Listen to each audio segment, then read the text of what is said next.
दोस्तों, आज हम आपको ले चलने वाले हैं एक ऐसी जगह जो दुनिया की सबसे खतरनाक और पावरफुल जगहों में से एक है। एक ऑफशोर ऑयल प्लेटफॉर्म, जहां से निकलता है वो काला सोना जो पूरी दुनिया की इकोनॉमी चलाता है। सोचो एक पल के लिए, आपकी गाड़ी का पेट्रोल, आपके घर की गैस, आपके मोबाइल का प्लास्टिक, सब कुछ शुरू होता है यहां से। लेकिन क्या आपने कभी सोचा है कि ये तेल जमीन के नीचे से निकल के आपके हाथ तक कैसे पहुंचता है? वो प्रोसेस इतना कॉम्प्लेक्स है, इतना डेंजरस है और इतना अमेजिंग है कि देखकर आपकी आंखें खुली की खुली रह जाएंगी। आज की इस वीडियो में हम स्टेप बाय स्टेप देखेंगे कि एक ऑफशोर प्लेटफॉर्म पे क्रूड ऑयल कैसे एक्सट्रैक्ट होता है, कैसे स्टोर होता है और कैसे एक जायंट टैंकर शिप में लोड होता है। ये प्रोसेस एक इंजीनियरिंग का मास्टरपीस है, जिसमें हजारों वर्कर्स, माइल्स लंबी पाइपलाइंस और बिलियंस का इक्विपमेंट काम करता है। तो अगर आपको इंजीनियरिंग पसंद है, टेक्नोलॉजी अच्छी लगती है या बस आप कुछ नया सीखना चाहते हैं, तो यह वीडियो आपके लिए ही बनी है। चैनल को सब्सक्राइब जरूर करें, क्योंकि ऐसी रेयर वीडियोस सिर्फ यहां मिलती हैं। चलते हैं, शुरू करते हैं इस इनक्रेडिबल जर्नी को, सीबेड के अंदर से लेकर टैंकर शिप के टैंक तक। सबसे पहले समझते हैं कि यह ऑफशोर प्लेटफॉर्म होता क्या है और यह समुंदर के बीच में क्यों होता है, जमीन पर क्यों नहीं। दोस्तों, क्रूड ऑयल सिर्फ जमीन पर नहीं होता। दुनिया का एक बड़ा हिस्सा तेल समुंदर की गहरी तह के नीचे यानी सी बेड के अंदर छुपी हुई रॉक्स में होता है। वहां तक पहुंचने के लिए इंजीनियर्स ने बनाया एक ऐसा मेगा स्ट्रक्चर जो समुंदर के ऊपर खड़ा रहता है, जिसे कहते हैं ऑफशोर ऑयल प्लेटफॉर्म या ऑयल रिग। ये प्लेटफॉर्म्स 3 प्रकार के होते हैं। पहला फिक्स्ड प्लेटफॉर्म, जो सीधा सी बेड में गाड़ दिया जाता है। दूसरा फ्लोटिंग प्लेटफॉर्म, जो पानी पे तैरता है मगर एंकर्स से टिका होता है। और तीसरा FPSO यानी floating production storage and offloading vessel, जो एक फ्लोटिंग फैक्ट्री की तरह काम करता है। इनकी हाइट 300 से 600 फीट तक होती है, मतलब यह कुतुब मीनार से भी ऊंचा होता है। एक बड़े प्लेटफॉर्म पे 200 से 500 वर्कर्स रहते हैं, जो 24 घंटे 7 दिन काम करते हैं। इनके पास hospital, helipad, gym, dining hall सब कुछ होता है, क्योंकि यह लोग महीनों तक घर नहीं जा सकते। ये प्लेटफॉर्म्स इतने स्ट्रांग होते हैं कि 30 मीटर ऊंची वेव्स और कैटेगरी 5 तूफान भी इन्हें हिला नहीं सकता। एक ऑफशोर प्लेटफॉर्म बनाने में 5 से 10 बिलियन डॉलर लगते हैं। सोच लो कितना बड़ा इन्वेस्टमेंट है ये।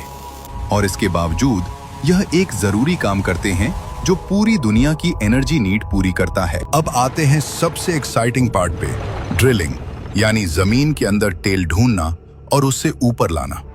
ये प्रोसेस शुरू होता है एक स्पेशल मशीन से, जिसे कहते हैं रोटरी ड्रिल। इसका ड्रिल बिट एक तेज डायमंड या टंगस्टन कार्बाइड का बना होता है, जो पत्थर जैसे हार्ड रॉक्स को भी काट सकता है।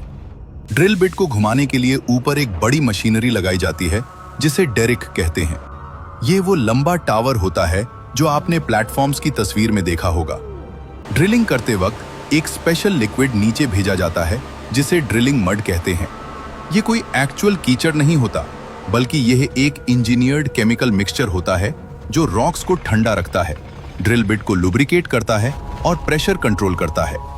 ड्रिलिंग 1000 से 5000 मीटर की गहराई तक होती है। पहले समुंदर का पानी क्रॉस करो, फिर सी बेड की रॉक्स और फिर 3 अलग जियोलॉजिकल लेयर्स के ऊपर से गुजरो, तब मिलता है वह रिजर्वायर जहां तेल है।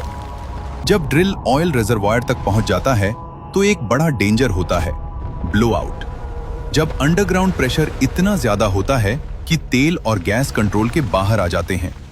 इसे रोकने के लिए प्लेटफॉर्म्स पे लगता है BOP यानी ब्लोआउट प्रिवेंटर। यह एक मैसिव वाल्व सिस्टम होता है जो इमरजेंसी में पूरी वेल को बंद कर सकता है। 2010 में डीप वाटर होराइजन में यही BOP फेल हुआ था और दुनिया का सबसे बड़ा ऑयल स्पिल हुआ था। एक वेल को ड्रिल करने में 60 से 100 दिन लगते हैं और एक प्लेटफॉर्म में एक साथ 20 से 40 वेल्स ड्रिल हो सकती हैं, अलग अलग एंगल्स पे। जब वेल तैयार हो जाती है, तो शुरू होता है एक्सट्रैक्शन का प्रोसेस, यानी तेल को जमीन के अंदर से ऊपर खींचना। और यहाँ एक इंटरेस्टिंग बात है, बहुत बार तेल को पंप नहीं करना पड़ता, क्योंकि अंडरग्राउंड इतना ज्यादा प्रेशर होता है कि तेल खुद ऊपर आ जाता है। इसे कहते हैं नेचुरल फ्लो। जैसे एक सील्ड बॉटल को खोलो तो पानी खुद बहने लगता है। लेकिन जब प्रेशर कम होता है तो यूज करते हैं सबमर्सिबल पंप्स या गैस इंजेक्शन, जिसमें गैस को वापस नीचे डाल के प्रेशर बढ़ाया जाता है। अब प्रॉब्लम यह है कि जो लिक्विड ऊपर आता है वो सिर्फ क्रूड ऑयल नहीं होता, उसमें मिक्स होता है पानी, नेचुरल गैस, सैंड और केमिकल्स। इसको सेपरेट करना पड़ता है और यहां काम आता है प्लेटफॉर्म का सबसे इंपॉर्टेंट मशीन, 3 फेज सेपरेटर। ये एक हॉरिजॉन्टल ड्रम जैसा होता है जिसमें ग्रेविटी और प्रेशर का यूज करके 3 चीजें अलग हो जाती हैं। सबसे नीचे पानी, बीच में क्रूड ऑयल और ऊपर गैस। गैस को या तो जला दिया जाता है, जिसे आपने गैस फ्लेयरिंग के रूप में देखा होगा, या पाइपलाइन से किसी और जगह भेजा जाता है। निकाला हुआ पानी ट्रीट करके समुद्र में छोड़ा जाता है या री इंजेक्ट किया जाता है। क्रूड ऑयल आगे बढ़ता है फर्दर प्रोसेसिंग के लिए, जहां उसे फिल्टर करके, टेस्ट करके और टेम्परेचर कंट्रोल करके स्टोरेज टैंक्स में भेजा जाता है। एक मीडियम साइज प्लेटफॉर्म एक दिन में 50,000 से 2 lakh barrels crude oil produce कर सकता है। अब क्रूड ऑयल एक्सट्रैक्ट और सेपरेट हो गया। अब सवाल यह है कि इसे कहाँ रखा जाए जब तक टैंकर शिप आए। यहाँ काम आता है FPSO, floating production storage and offloading. ये एक शिप जैसी बड़ी वेसल होती है जो प्लेटफॉर्म के पास एंकर्ड रहती है और एक फ्लोटिंग वेयरहाउस की तरह काम करती है। इसका साइज होता है 250 से 330 मीटर, यानी 3 फुटबॉल फील्ड्स एक साथ, और स्टोरेज कैपेसिटी होती है 1 मिलियन से 2.5 मिलियन बैरल्स क्रूड ऑयल। अंदर टेम्परेचर कंट्रोल्ड टैंक्स होते हैं, क्योंकि क्रूड ऑयल ठंडा होने पे थिक हो जाता है और पंप करना मुश्किल हो जाता है। हर टैंक पे सेंसर्स लगे होते हैं जो टेम्परेचर, प्रेशर और ऑयल लेवल 24 घंटे मॉनिटर करते रहते हैं, और ये सब डेटा सीधा कंट्रोल रूम में जाता है। एक और इंपॉर्टेंट सिस्टम है कस्टडी ट्रांसफर मीटरिंग, जो एग्जैक्टली मेजर करता है कि कितना ऑयल स्टोर है, क्योंकि एक बैरल भी गलत हुआ तो मिलियंस का नुकसान। अब ऑयल रेडी है, FPSO फुल हो रहा है, अब टाइम आ गया है टैंकर शिप के आने का। दोस्तों, अब वो मोमेंट आ गया है जिसका पूरा प्लेटफॉर्म इंतजार कर रहा था। दूर समुंदर में एक काला साया नजर आता है और धीरे धीरे वो जायंट टैंकर शिप प्लेटफॉर्म की तरफ बढ़ रहा होता है। ये कोई छोटी बोट नहीं, ये होता है VLCC, यानी very large crude carrier. 330 metre लंबा, 60 मीटर चौड़ा, मतलब एक छोटे मोहल्ले जितना बड़ा अकेला जहाज।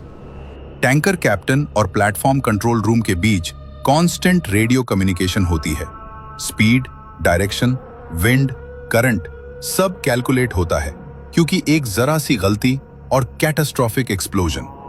टैंकर को सही पोजीशन पर लाने के लिए आते हैं स्पेशलाइज्ड मरीन पायलट्स, जो सिर्फ यही एक काम करते हैं पूरी जिंदगी।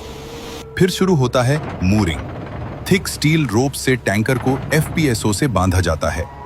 एक एक रोप का वेट 100 किलोग्राम प्रति मीटर, ताकि वह बिल्कुल हिले नहीं। आखिर में टैंकर और FPSO के बीच कनेक्ट होती है एक बड़ी फ्लेक्सिबल पाइप, कार्गो होज। यही वह मेन कनेक्शन है जिससे तेल एक वेसल से दूसरी में जाता है। इस पूरे डॉकिंग में 4 से 6 घंटे लगते हैं, क्योंकि समुंदर पर कोई मिस्टेक सेकंड चांस नहीं देती। अब आ गया है इस पूरी वीडियो का सबसे epic moment, crude oil loading. जब वो काला सोना FPSO के टैंक से निकलता है और टैंकर के अंदर जाता है। कंट्रोल रूम से सिग्नल जाता है और मैसिव पंप्स स्टार्ट होते हैं। 5000 हॉर्स पावर के पंप्स, जो 1 घंटे में 50,000 बैरल्स यानी 80 लाख लीटर तेल एक वेसल से दूसरी में डाल देते हैं। पूरी लोडिंग में 24 से 48 घंटे लगते हैं। कोई स्पार्क नहीं, कोई फ्लेम नहीं। डेडिकेटेड ऑयल ट्रांसफर टीम हर मिनट अलर्ट रहती है। जब सारे टैंक्स फुल हो जाते हैं, हर एक लीटर का हिसाब होता है और डॉक्यूमेंट्स साइन होते हैं जो बिलियंस डॉलर्स का ट्रांजैक्शन कंप्लीट करते हैं। फिर मूरिंग लाइंस खुलती हैं और वो जायंट टैंकर धीरे धीरे होराइजन की तरफ बढ़ जाता है, भारी, तेल से लदा, दुनिया की जरूरत लेकर। वो टैंकर अब रिफाइनरी की तरफ जा रहा है, जहां से बनेगा आपका पेट्रोल, डीजल, प्लास्टिक और मेडिसिन्स। तो दोस्तों, अगली बार पेट्रोल पंप पे एक पल रुक के सोचना उन हजारों वर्कर्स के बारे में जो समुंदर के बीच रात दिन काम करते हैं ताकि आपकी दुनिया चलती रहे। अगर आप डेली लाइफ में क्रूड ऑयल से बनी चीजें यूज करते हैं तो कमेंट में लिखें क्रूड ऑयल।